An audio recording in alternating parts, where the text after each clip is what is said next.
Good evening, everyone. Let's begin with a prayer. Heavenly Father, Divine Mother, friend, beloved God, Jesus Christ, Babaji Krishna, Lahiri Mahashaya, Swami Shri Yukteswar, our beloved Guru Deva, Paramahansa Yogananda Ji, saints of all religions, dear friend and guide, Swami Kriyananda, we lovingly bow before you all. Divine Mother, great masters, deliver us from delusion. Free us in this very life from all egoic need. Help us to see with great clarity the truth before us, having no need for things to be other than as they are, but rather to work with things as they are and to grow from that very place. Keep our hearts and minds open to your love and to your wisdom. Om. Peace. Amen.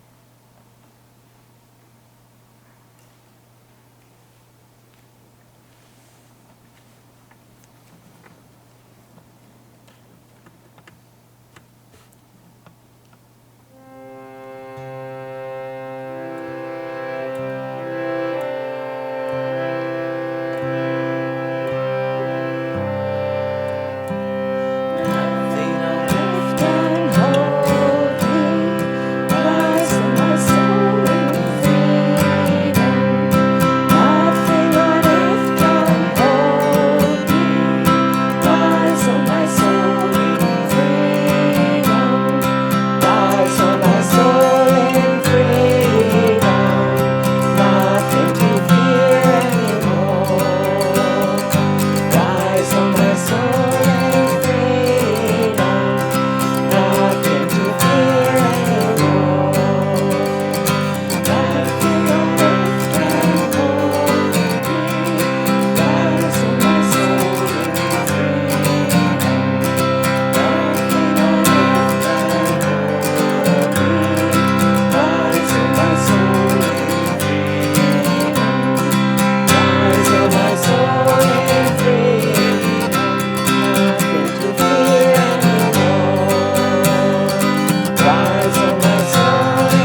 Let's meditate together now for about 5 minutes, sitting up straight wherever you are, focusing your attention as much as possible on the point between the eyebrows.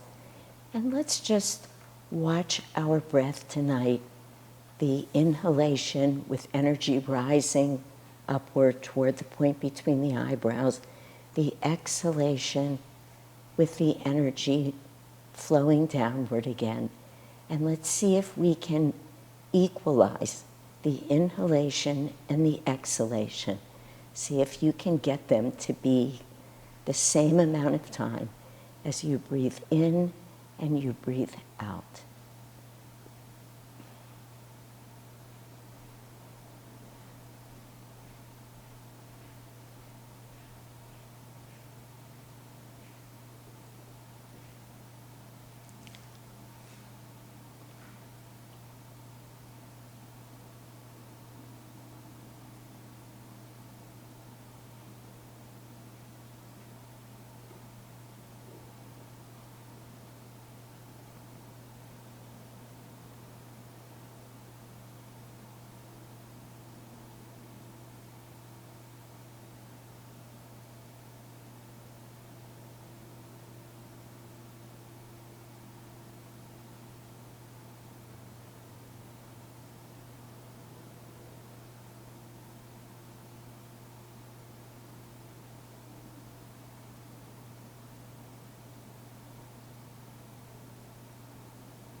peace, Shanti.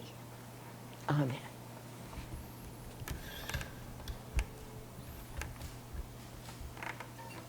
We'll have some music now.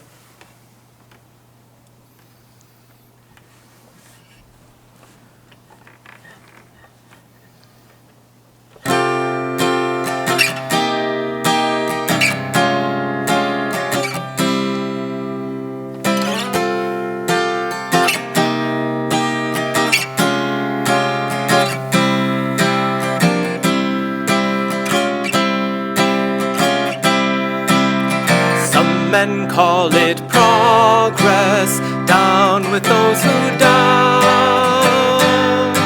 To join the causes others join, and shout when others shout. Come, you're a man, no passive stone. Stand up and call your soul your own. Go on alone, go on alone. Banish weakness, go on alone. Go on alone. Look back, just go on alone.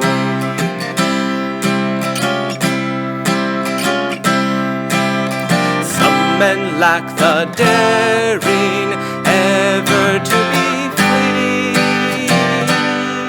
They shun the heights and crowd the depths and court security.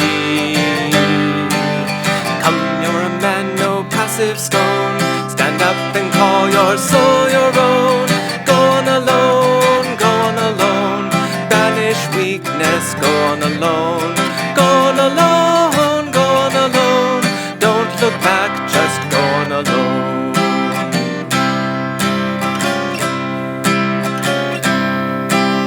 Cowards see but pride in singularity. Oh, never mind if men are wrong, so long as they agree. Come, you're a man, no passive stone. Stand up and call your soul your own. Go on alone, go on alone. Banish weakness, go on alone. Go on alone, go on alone. Don't look back, just go on alone.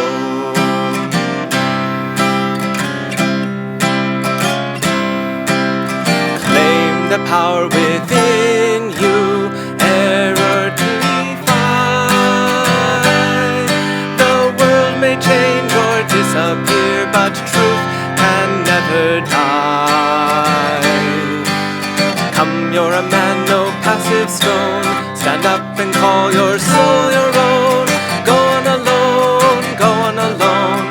Banish weakness, go on alone. Go on alone, go on alone. Don't look back, just go on alone.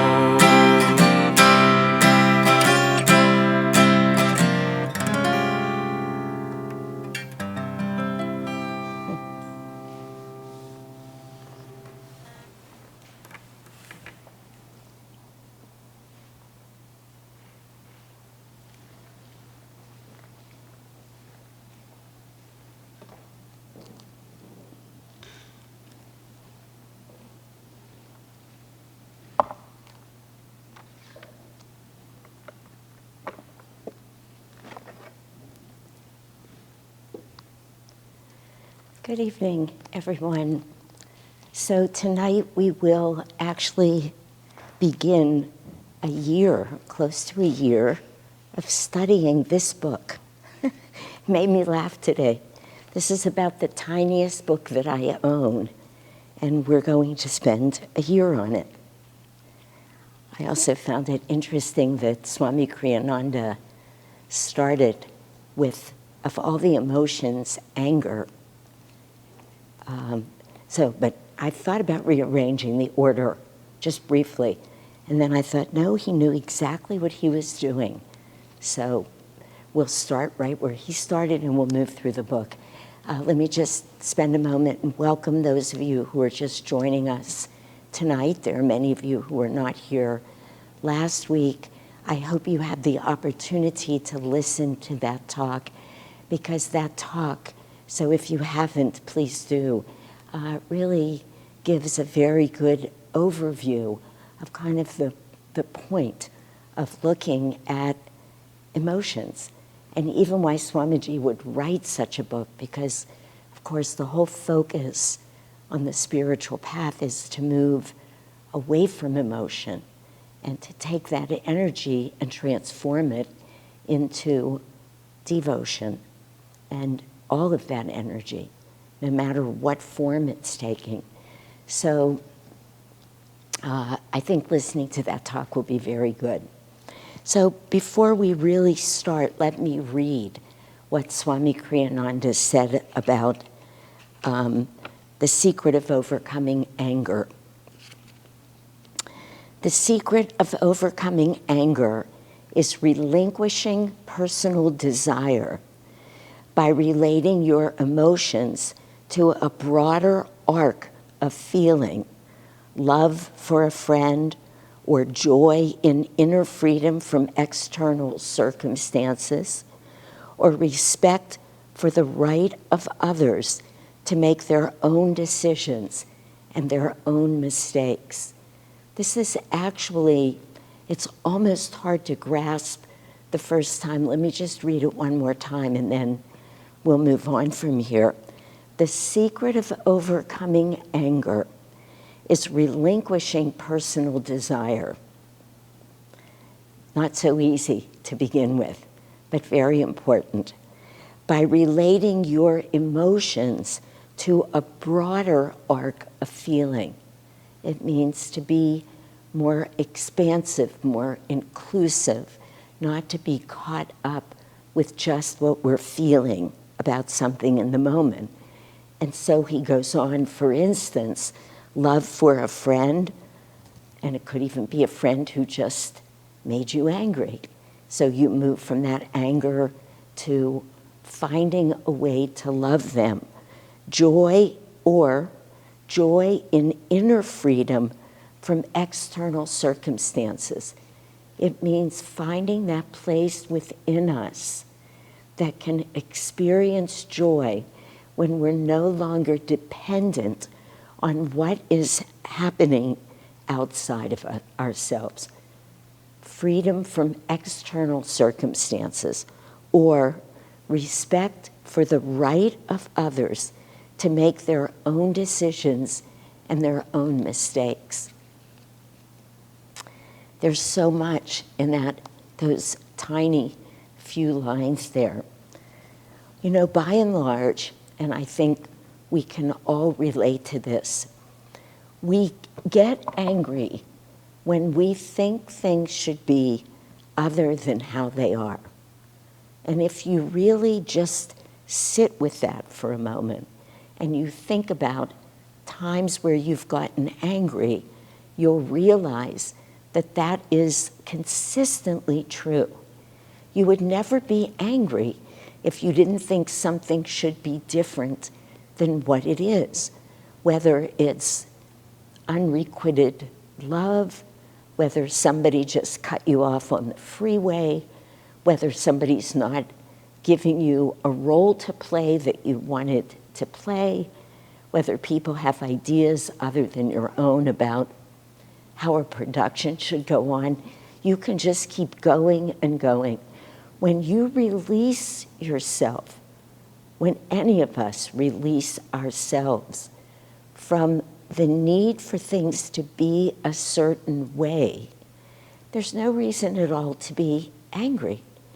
And it's a fascinating experiment. I'll just say this, though, hopefully before the end of this talk, we'll come to some of the ways that we can work on it. And there are some very meaningful ways to work towards getting there. But even just imagine any situation that you've been in recently that has made you angry. I know that not that long ago, I was involved in a situation with another person where they were explaining to me, and I've shared this many times. Of course, it's happened more than one time, so it's not always the same story. What I was doing wrong in the world, why I was being ineffective, the harm that I was doing. They were just going through a whole list of what was really wrong with me. And I was listening and staying calm, and then in one moment, I just lost my state of calmness. And it's a long and involved story, and it actually got rather emotional. I sort of very quietly stood up and said, I'm going to leave now because this isn't good for me. But then this whole other struggle ensued. My friend was telling me it would hurt them too much if I left, but I'm saying to myself, you don't really want to hurt this person. But then the thought came as I was moving back to sit down and to listen to whatever else they needed to tell me. It came to me in a calm way, not with arrogance or with, I don't need them to think a lot of me anyway, nothing like that. Just came to me, Shanti, you don't need anything from this person. You really don't. You are who you are. Whatever is true in what they're saying, it's true. You can open up and hear it. And whatever isn't true, it isn't true. You know, right before the class started, I asked the few people who were here in the temple with me, why do you think Swamiji chose this song, Truth Can Never Die? Because he chose not the chants that we do, but the music that you'll hear. Swamiji has chosen that piece of music that has something to do with this particular emotion. And I was listening to the words. I've heard this song hundreds of times. Why did Swamiji do that?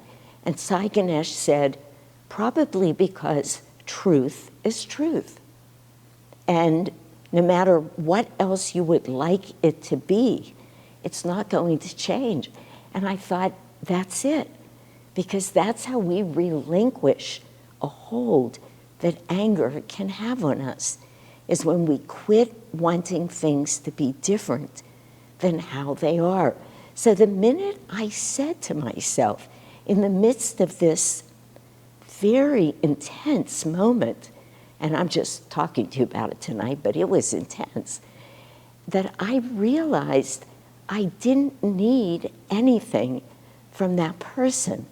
Truth is truth. If there was something there for me to learn, great. If there wasn't, great. It was all the same to me. Suddenly, all of the feeling that I had, whatever way anger was coming up, whatever way I was getting defensive, it just dissipated. And it's a very good, it's a good thought to try and hold on to. It's a good action to try and employ in the moment when you're beginning to get angry. Just stop yourself if you can. Sometimes, of course, you can't. But if you can just have a moment where you stop yourself and remind yourself, truth is truth. It's either true or not. But the situation is what it is, and it's your needing it to be something other than what it is that's creating the problem. You know, Paramahansa Yogananda said, all situations are neutral. Now, if you really take that in, all situations are neutral. Every situation. It's how we react to it that makes it good or bad. And it absolutely is singularly our reactive process to any situation that is making us angry. It's not the situation. And once we see that, we are empowered to make a different choice. As soon as we know that everything that's happening is in here, we can at least make the effort. We can't always be successful because we're human beings, we have egos, we're quite subject to delusion. So our ego takes over and starts telling us stories about how badly this person's treating us or how unfair a certain situation was. But if we just keep reminding ourselves every situation is neutral, it's the reactive process within us that makes it look good or bad. Again, none of this is easy. You know, the spiritual path is really very simple. I've often said it's rare that we hear anything new. Rare. Because there's just these few spiritual principles that we live by. But it's not easy living in terms of those principles. So we do not want to beat ourselves up because of it. We do not, Swami Kriyananda says somewhere, you can hate the sin, but don't hate the sinner, including ourselves. Take it easy on ourselves, because just saying to yourself, well, yeah, that sounds easy. Next time I'm in a situation that I don't like, I'll just remind myself, gee, I'm only angry because I wanted to be different. Good idea. But your anger might not go away so quickly. I'd like to read to you this beautiful passage from the Bhagavad Gita that we read every year one Sunday. It's in chapter 2, and it's verse 62 and 63, where, of course, Krishna's talking to Arjuna, which is what the whole Gita is. But he says, dwelling mentally on sense objects breeds attachment to them. And then this is, from here, he goes on to explain how attachment to anything, now he's talking about sense objects, which is, of course, right at the core of all delusion. It's what makes us humans, is that we get attached to things in a sensual, not sexual, but sensual way. But we are also attached to things in many other ways. Again, just wanting situations to be different than how they are. But Krishna says, dwelling mentally on sense object breeds attachment to them. And then here's what's very meaningful for tonight. From attachment arises craving. You're attached to something, you want it. From craving, if frustrated, springs anger. Anger produces delusion. Delusion causes forgetfulness of the self, and Krishna means our true self. He means our self that is seated in divine consciousness. Delusion causes forgetfulness of the self, loss of memory as to what one is in truth, causes decay of the power of discrimination. From loss of discrimination ensues the annihilation of all right understanding. So Krishna is saying, from attachment we go to craving. When the craving's denied, comes anger. From anger, as soon as we're angry, we're deluded. We cannot see rightly. As soon as we're angry, very hard thing to remind ourselves, because when we're angry, that's when we want to sit down and write long emails to somebody or march right in and tell somebody exactly how it is, because we think we have it very clear. But we have to remember this. This is wisdom. From when anger produces delusion, we're never at our best. When we're angry, we're very far from it. Delusion causes forgetfulness of our true self, because delusion is quintessentially different from our true nature. Delusion is of the ego, not of the soul, which causes this, that state is a loss of memory of who we are. And when we lose a sense of who we are, we lose our faculty of discrimination. And discrimination is the motivating force for all right attitude. So that when we get angry and we lose our ability to discriminate, we are no longer in a place of being able to count on acting rightly, if you will, though we call it right action. It's a very powerful truth, if for no other reason than maybe we take baby steps and we say to ourselves, you know, when I'm really angry, I'm going to start practicing not speaking. I was in a situation with a really good friend the other day, and we were in a meeting, and this person got angry and allowed her anger to take over. And when I was with her later, she said to me, I know exactly what I did. I got irritated and angry, and I just spoke the way I wanted to speak. And we talked about it. I mean, she knew everything. I wasn't telling her anything. But I said to her, every time we do that, we become part of the problem, and we cannot be part of the solution. Problems are ego-centered. Solutions are soul-centered. And we have to remember that. And now remember, we're talking about anger. So we want to keep it clear that when we're angry, we should stop. And really just breathing, which I'll come back to in just a little bit, can be a huge help. In fact, let me just mention it now because I'm there. Probably many of you who are listening know something about the way our astral spine is made anatomically. On the left is the Irda, on the right is the Pingala. When energy rises, it comes up through the Irda. When energy falls, it goes down through the Pingala. And we can watch this. Just watch yourself next time you get angry or excited.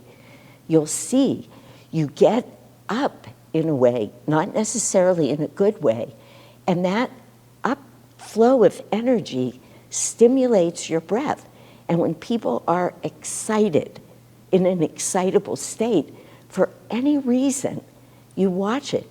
You're breathing deeper, you're breathing faster. It happens under all circumstances of excitation. When you're calm, your breathing slows, the energy falls, not in necessarily a negative way, but it comes back down through the Pingala, and very often, even as we relax, we give a sigh almost. It's energy coming down. What we want to do in any situation where we are excited, but it really works when you're angry, is if you say to yourself, let me start by controlling my breath. This is really energy that moves the breath. But if we think of it as breath first, and we start really trying to equalize our inhalation and our exhalation, just that, just almost count. I'll breathe in to a count of 6, I'll exhale to a count of 6, so that we're beginning to equalize that energy. It's extremely calming. They use it in emergency rooms all the time. I've used it countless times at scenes of accidents. Anytime when somebody is hysterical for any reason or very angry, what do we often say? We often say, just breathe. And again, it's really energy that stimulates our breath. But as we focus on the breath, the energy shifts. This is the whole purpose of Kriya Yoga, is to really equalize those energies that are going up and down our spine, because those energies in the Irda and the Pingala really represent, to a large degree, our desires, our attachments, and they draw energy up and out when we're angry or when we're excited. And what we want to do is to be calming and centering. This is what Kriya Yoga does. It teaches us very specifically to use that energy as a means of drawing that calming energy in and centering it. And that is one very important technique of calming our anger. Anger takes us over. Anger becomes bigger than who we are. So we have to be ready to deal with it. We have to realize that anything we can bring in that's more of a soul quality in the moment. This is why Swamiji says, love for a friend. I mean, it's very thoughtfully done, because when we are feeling love, when we consciously expand our heart, we cannot be angry. We cannot stay angry. If you try it, you'll feel how the anger starts dissipating. I remember I had a patient once when I was working up at San Mateo County. He was an angry man. I could feel that about him. He was angry. He's probably been angry much of this lifetime. But the truth was, he had gone through a series of events over years with the county. I mean, just being dependent on public health systems, where it had been one mistake, one shortcoming, one wrongdoing after another. He was diabetic, he had a lot of medical problems, he couldn't get medicines. Every time he came in to see me, he was nearly in a state of rage. He would bang his fist so hard. In every visit, the nurses would come running to make sure I was okay, which I always was, but I always made sure that I was closer to the door than he was. But every time he came, I would tell him at the end of the visit that he should start serving in some way, which initially means the first year, just infuriated him. It infuriated him that I was asking him to give of himself, to open his heart, really, though I didn't put it in those words, when nobody was giving to him, when he had nothing. He just felt I was a blind fool. But he kept coming back, and I kept trying to treat him medically, but I would always tell him that. And then one day, he just started doing it. He just started going to food banks, any place he could walk to, and in very little time, that man he was transformed. And that's what we're trying to do with this energy. We're not going to just block the anger. We can't do that. But we can transform any energy. We can take anger and we can, over time, if not immediately, turn it into compassion. We can do that. In this case, by helping him learn to care about other people, he was opening his heart, though the language couldn't be that. And it's not different from what we need to do. It's not at all different from what we need to do. I'll share another story with you that I've shared in a couple of Sunday services, because not wanting things to be different than how they are is one of Patanjali's yamas. It's called non-lying, and there's a huge interpretation of it. I'm going to assume that most of you at least know something about Patanjali's Eightfold Path. But what it is it's not a specific religion unto itself. Patanjali, when he lived thousands of years ago, basically said through his teachings, anybody who wants to evolve spiritually, anybody who wants to attain self-realization, anybody will have to perfect all of these 8 steps. And he laid out an Eightfold Path, which we're not going to talk about tonight. But one of those steps is what's called the yamas. And the yamas are 5 categories that are basically, don't do this anymore. Don't be violent, don't lie, don't steal, and whatever the other 2 are, I can't pull them up right now. Don't be greedy. With the understanding that we are already, in this instance, truth. We are truth. Truth is truth. That's our soul nature. So if all we need to do is not practice being truthful, but rather just quit lying, and we are truth. So non-lying, part of non-lying, besides the obvious, just don't tell lies. That's the easy part.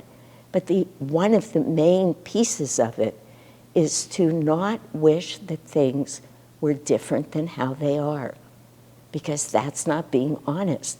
Things are what they are. And it's essential for our well-being that we're able to see that.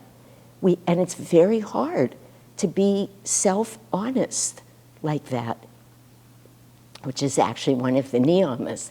But it fits in there with non-lying, because if we can't stop and do an honest self-assessment, which is way harder than it sounds, and we all know that, any of us who are making an effort, a genuine effort to become fully realized, we know how hard it is to take that really honest look at ourselves.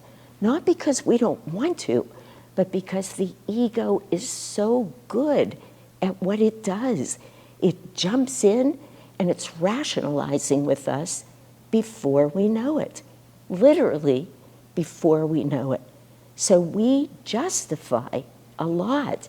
And it gets very complex here, because Swamiji talks in one place about righteous anger and unrighteous anger. And what happens with righteous anger? You see people being badly treated, and it causes a rise of anger in you, but then you use that anger in a very positive way to make good, as opposed to unrighteous anger, which has us so badly misbehaving that it's the undoing of us. In the extreme, it makes criminals and murderers.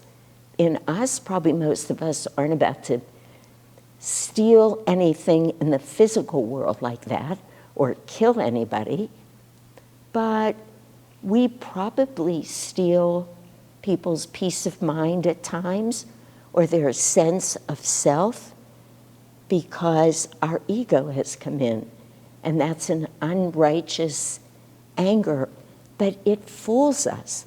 So it's very hard to take this inventory in a totally honest way, but we just have to keep trying to do that, because we can really only work or move from right where we are. We can't move from any other place.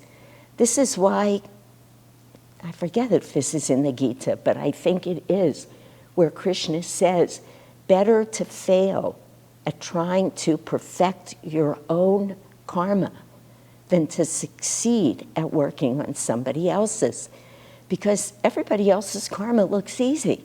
Whatever anybody else is dealing with, we sit and we look and we go, what's so hard for them? Or we're talking to them, we're saying, just quit doing that. Just quit it. I was meeting with one of my clients this week, and I said to him, we've been talking for years.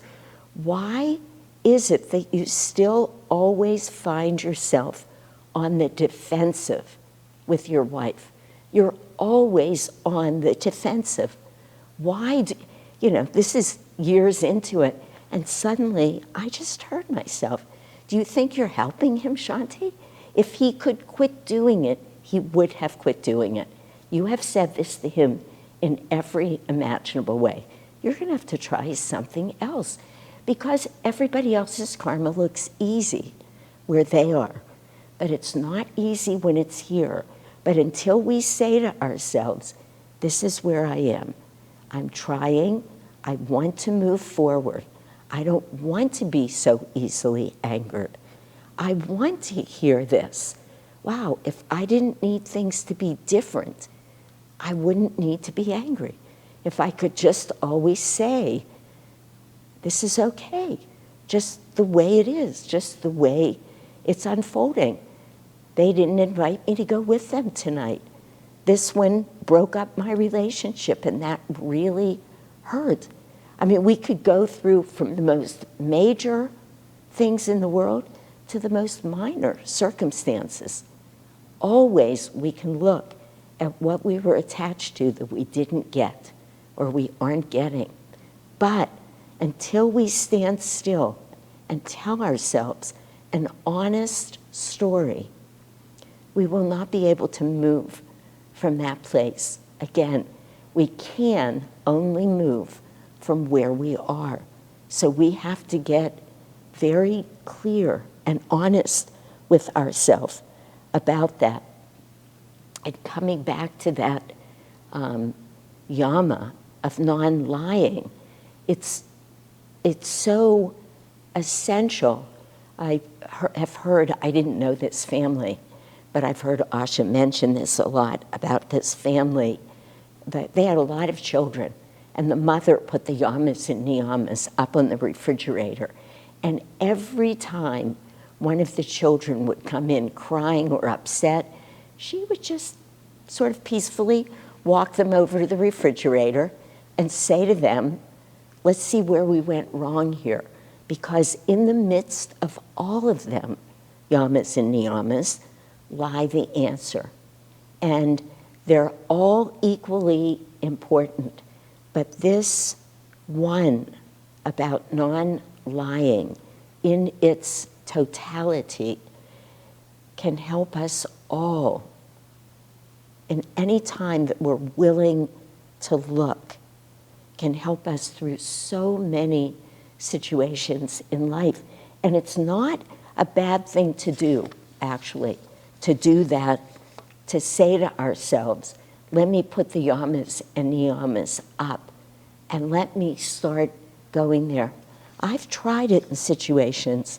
I told people many times now about an experience that I had a couple of years ago at this point, where I was genuinely treated very badly by somebody who was a friend. And I knew I was treated badly. I knew if I went out and said to everybody like self-righteous anger. This was self-righteous. I wasn't exactly angry, but I was deeply hurt and really out of sorts. And I just said to myself, you have a powerful choice to make right now. Shanti, you can go out and tell your story. You can get so many people to agree with you. Or you can sit right where you are and take this situation and literally go through all of the yamas and niyamas and transform the energy, transmute it. When I was talking before about energy moving in our astral spine, when I'm talking about really diving deeply into the yamas and niyamas, when I say, even in our meditation, watch the breath and try and equalize it so that that which is drawing us up and that which is going down becomes equal and transmuted. That is what happens. That's what we're looking for. Energy can neither be created nor destroyed, but it can always be transformed. We do not have to be angry. All situations are neutral. The very thing that makes you very angry may not make somebody else angry at all. That's why we say to each other, oh, what's the big deal? Feels like everything in the world to us, but we're saying to somebody else, or somebody's saying to us, what's the big deal? Because the emotion and anger in this case, the only power that it has is what we are giving it. It doesn't have any power in and of itself. It's the energy that we put into it that gives it its life. And so if we transform that energy consciously and conscientiously, thoughtfully, decide that for this next week, just try it, that you're going to work on noticing self-honesty, non-lying, when you're starting to get angry, when just the irritation starts, and say to yourself, no, I'm not going to do that. I'm going to take some breaths here. I'm going to focus all of the energy that I can, my concentration. I'm going to draw that energy breath up, focus it here, then let it drop. I'm going to calm myself right now, and I'm going to raise that energy. Just see. You won't be able to do it right away. None of us can with the most major things in our lives, but we can do it when a coworker's irritating us, or when our partner for the 10th time yells at us about something, or, I mean, any of those really tiny things, those tiny things that are probably not going to change outside of us, but we have the power and the ability to change it, because it's only our power that's giving it life. That is what is so important for us to know. And I'm going to say this, though it's hard. If we have the courage to look in our lives at some of the things that have angered us the most, that happened last month, last year, 5 years ago, and sit with it now, when you're not putting angry energy in, or energy into anger, it has no more power. It's only in this moment, as we're feeding it, that it has power. It becomes a story very quickly. Even some of the most profound experiences or impactful experiences of our lives. Just think about that in a month or in a year, it won't be nearly as meaningful to you. It doesn't have to affect you in that same way. In fact, it can become grist for your spiritual mill. Rather than becoming angry with anybody, anything, any situation, any politician, anything, rather than doing that, why don't you turn that into, I say, why don't you? That's ridiculous. Why don't we all? And I really mean that. You know, of course, because we're all here. I'm just, before I know it, ignited in those ways. But if we all try and look this week at what it means to make a decision early on, Swamiji said, the time and master, the time to stop any desire, any feeling, any negative thought pattern is the minute you recognize what it is. After that, pretty much it has us. And that's the truth. I've lived through that many, many times, as have all of you. Once it gets us, it gets us. We start running our tapes. and it has us. But when you notice it, you just say, look at this.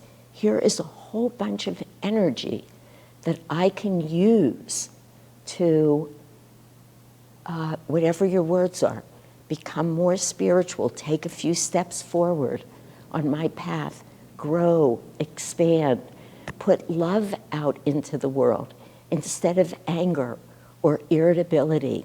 It's perfectly doable.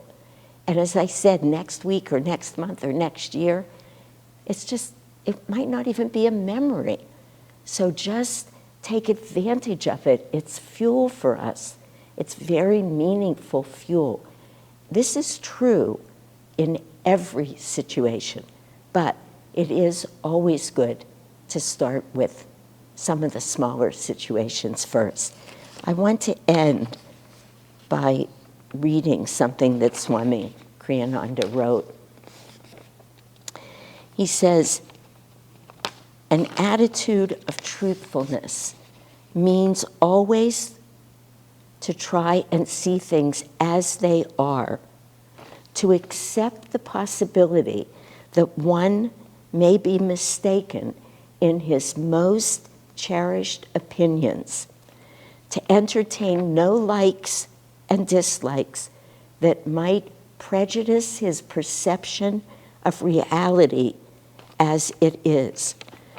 Truthfulness means to look always for the divine light that shines in the midst of universal darkness, to see God in everything and everyone, to affirm goodness even in the face of evil, and yet always to do so from a center of absolute honesty, never of mere wishful thinking.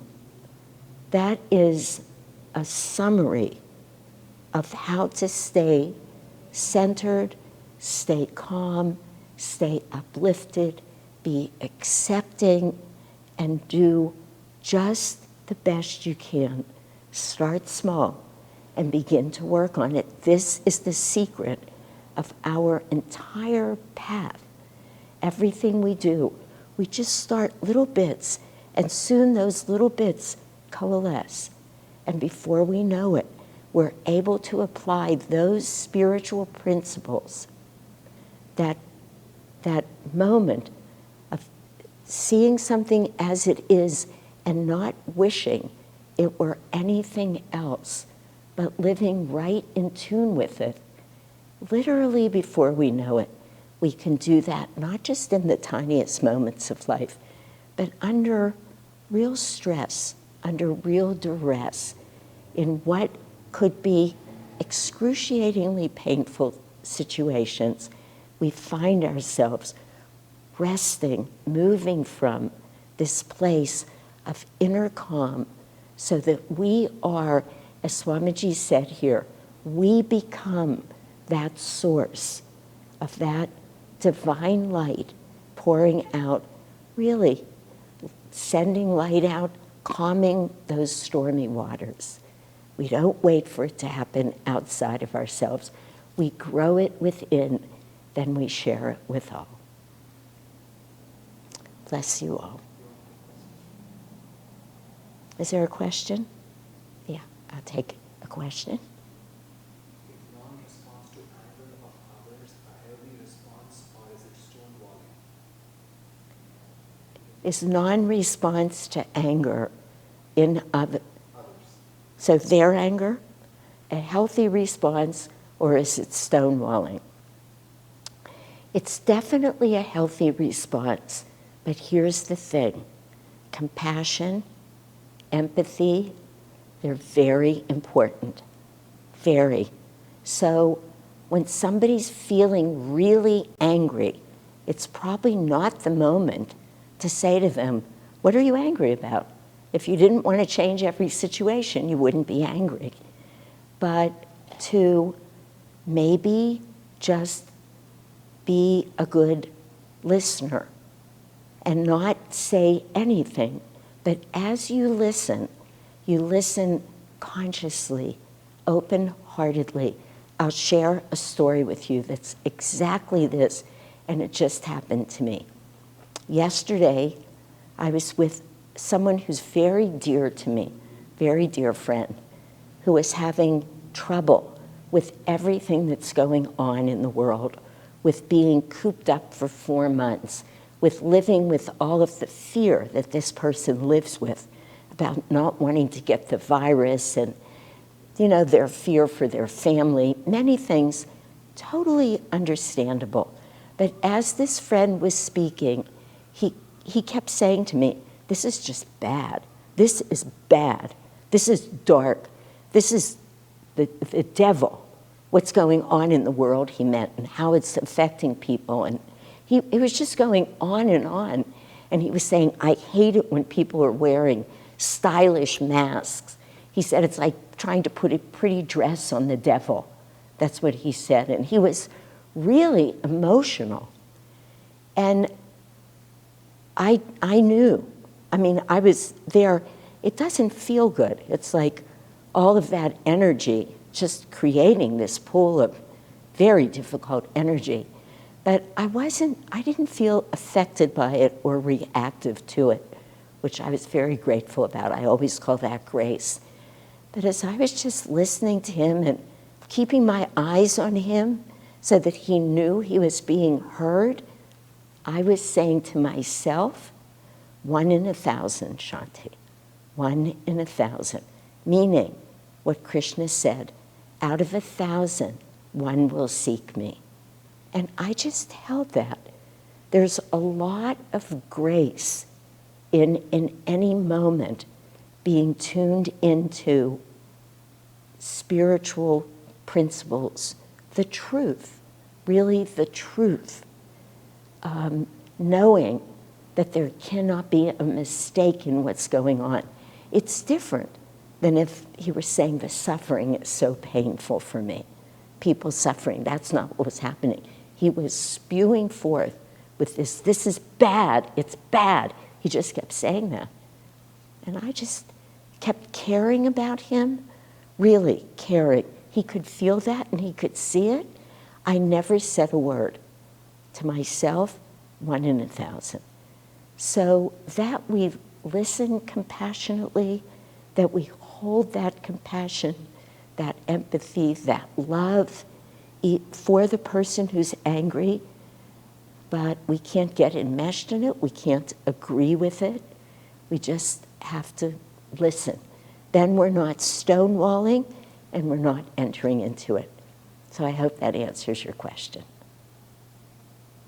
Any more, Sai Ganesh? Pardon me? Done? Okay. All right. Good night, everyone. Feel free to send questions if you have them.